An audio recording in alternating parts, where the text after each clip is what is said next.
Badan Pemeriksa Keuangan mendapatkan tamparan keras setelah auditor negara ini diduga terlibat kasus suap pemberian opini wajar tanpa pengecualian terhadap laporan keuangan Kementerian Desa tahun anggaran 2016. KPK menetapkan 4 orang tersangka dalam kasus ini.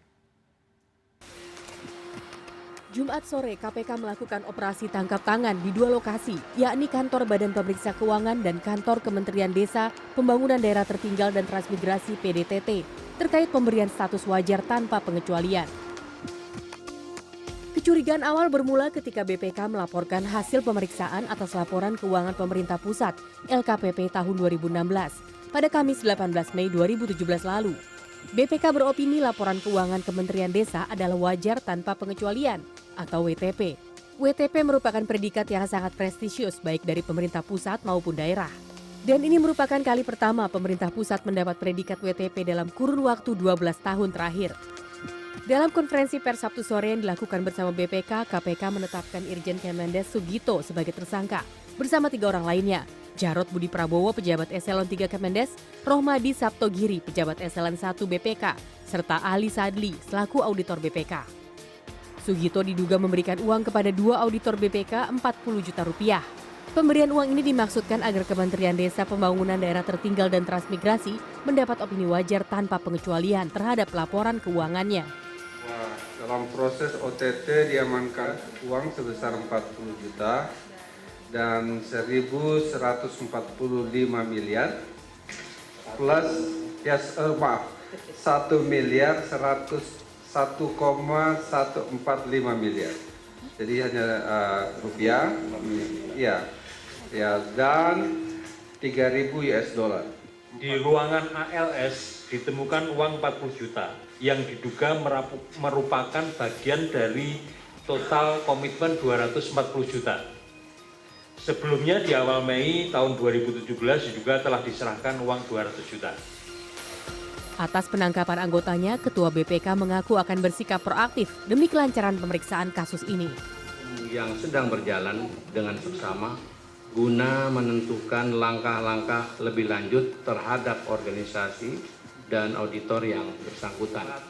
BPK akan menjadikan sebagai suatu pembelajaran peristiwa ini yang berharga untuk menjaga kredibilitas lembaga dan tetap bekerja sama dengan aparat penegak hukum untuk mengawal transparansi dan akuntabilitas keuangan negara. Sementara itu, Menteri Desa Eko Putro Sanjoyo menyesalkan kejadian ini di tengah upaya kementeriannya memerangi praktik korupsi. Eko juga menyerahkan hasil opini audit ke BPK jika ingin dilakukan audit ulang.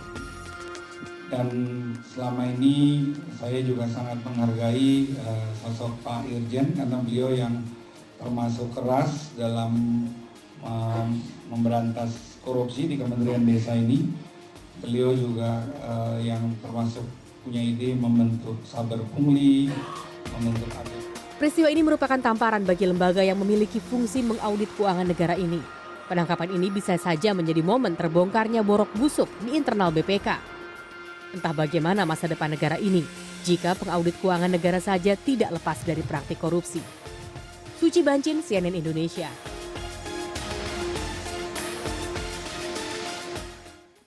Baik, kita ulas lagi mengenai operasi tangkap tangan di BPK masih dengan Mas Arswendo, budayawan, dan juga ada Mas Bambang, wartawan ataupun jurnalis senior. Saya ingin ke Mas Bambang. Mas Bambang ini kayaknya punya banyak cerita ini mengenai apa yang terjadi di OTT BPK ini.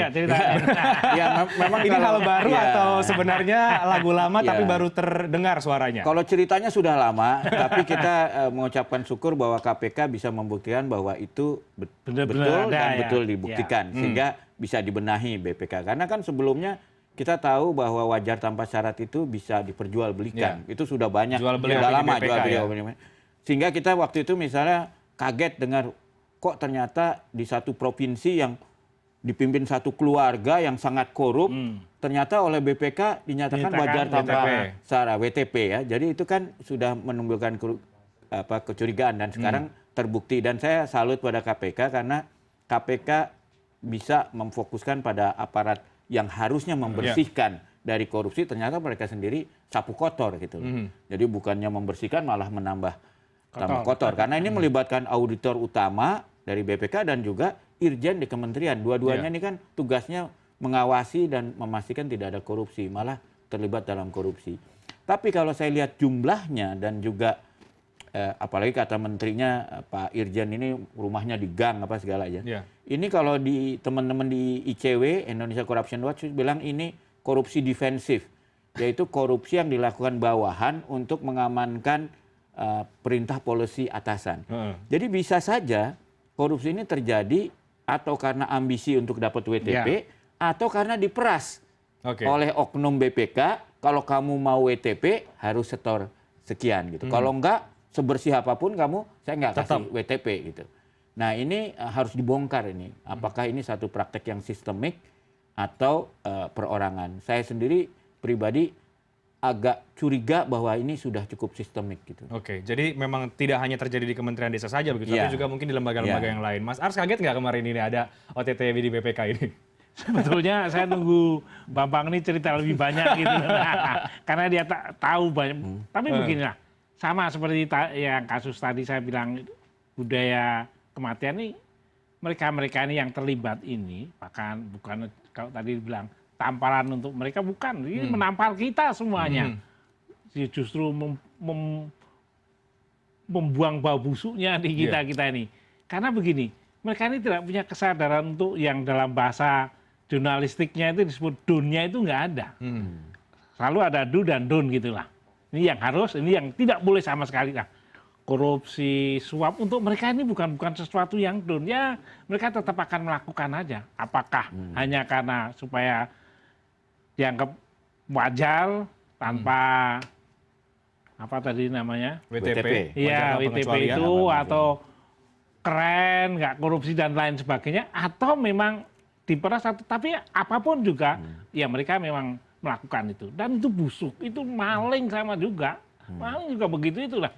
Inilah sebetulnya yang harus cepat-cepat kita tuntaskan. Karena gini, kasus tadi orang masih, ya dia teroris tapi sebetulnya bla bla bla, membela kebajikan. Tapi kalau korupsi ini kayaknya kita nggak ada yang berbeda, nggak ada alasan lah. Apalagi ini justru BPK sendiri begitu ya, yang harusnya menjadi garda juga untuk kemudian mengelola uang negara. Kalau BPK ini kemudian kaitannya kita dikaitkan dengan lembaga yang lainnya, institusi yang lainnya di pemerintahan ini, biarlah sekali lagi saya minta Pak Bambang ini bercerita bukan ini kan dengan DPR gitu aja lah misalnya supaya jelas gitu. Ya, karena begini ya. Ada cerita apa lagi kemudian sepanjang pengalaman BPK panjang dia tahu benar.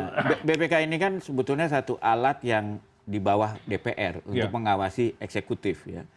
Jadi dan kita sekarang baru menghadapi masalah seperti IKTP.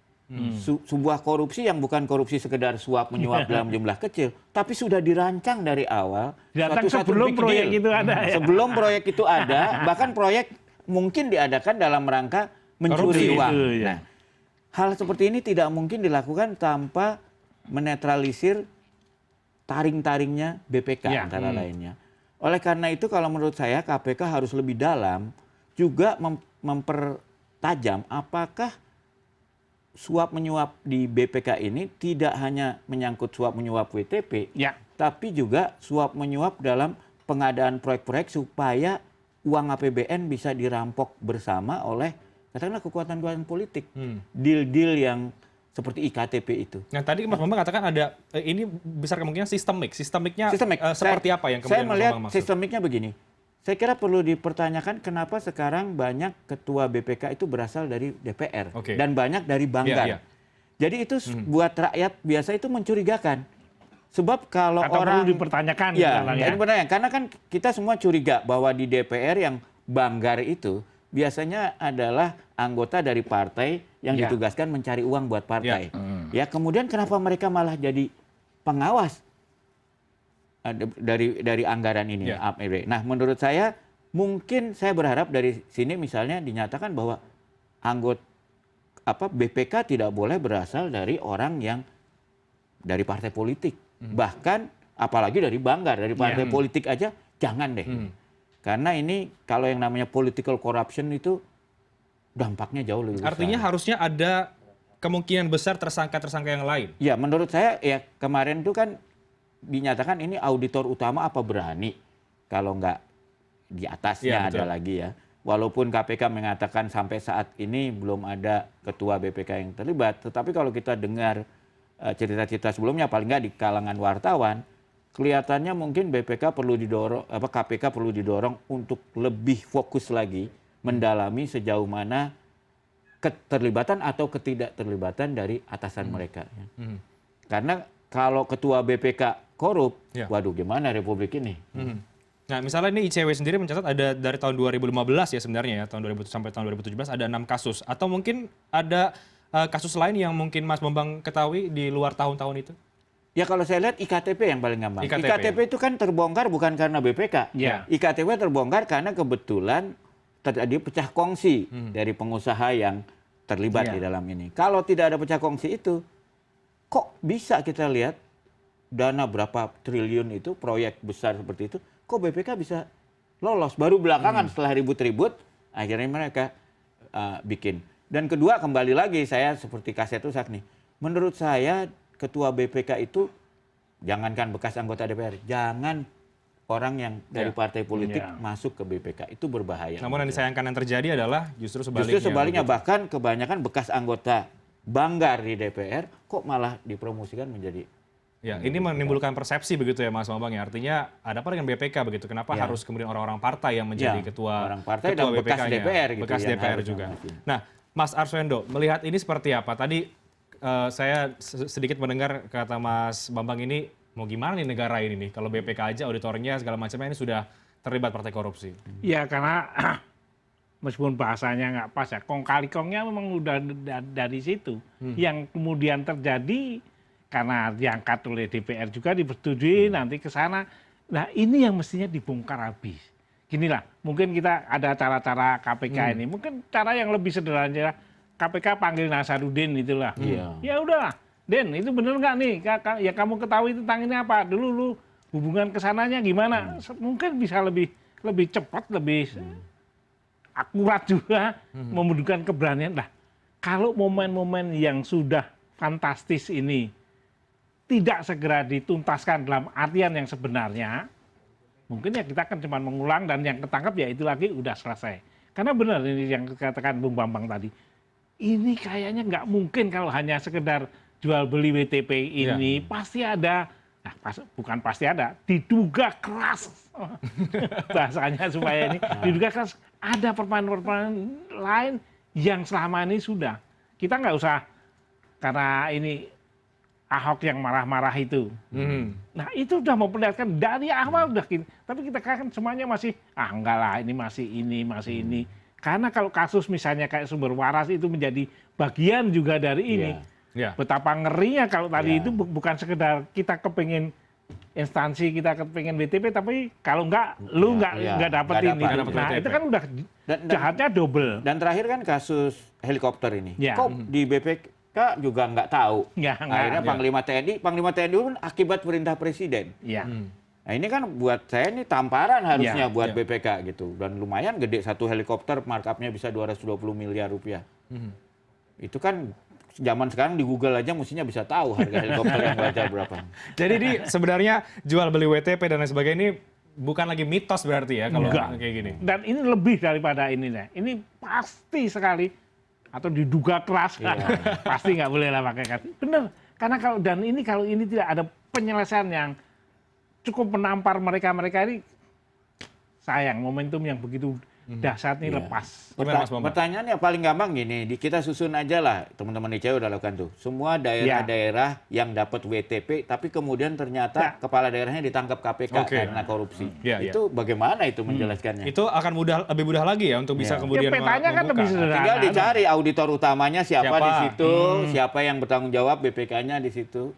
Ya meskipun mereka akan berkira, oh ini dari ini ada tim lain, ada ini dan lain sebagainya, tapi mari kita bikin agak terang benderang atau jelas nih.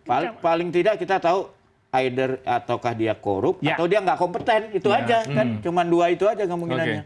Baik, terakhir coba Mas Bambang. Artinya berarti selain kemudian ada masukan dari Anda mengganti ketua BPK dalam arti tidak dalam berbau partai begitu ya. Ada perubahan lainkah yang harus dilakukan oleh BPK setelah kemudian ada operasi tangkap tangan ini? Ya menurut saya harusnya BPK kemudian mereview kembali. Misalnya auditor utama ini, Oke. kan sudah ditangkap. Dia tuh mengaudit di mana Mana aja. aja, ya. Ya, kan? Dan dia memberi WTP di mana aja. Oke, Kasus provinsi mana, instansi MK mana yang gitu ya. kemarin bisa jadi perbandingan Iya. kan gitu. Oke. Yang ditanganin si ketuanya ini siapa aja waktu Baik. itu kan, ya. Kita akan lihat nanti seperti apa KPK mungkin ini menjadi babak baru begitu ya untuk membongkar korupsi di Ya. BPK, tapi semoga ada kemudian perkembangan lain yang bisa dibuat oleh KPK untuk kemudian bisa mengurangi atau memberantas korupsi di BPK ini sendiri.